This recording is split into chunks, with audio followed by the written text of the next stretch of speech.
జగతి నీదే జన్మ నీది జగదానంద ఆట నీదే పాట నీదే ఆత్మానంద మాయల వలలోన జీవుల బంధించి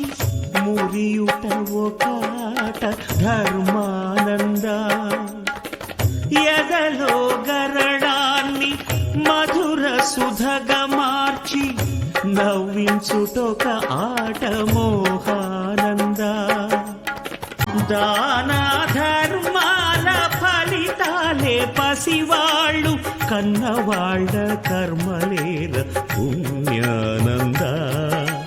కర్తను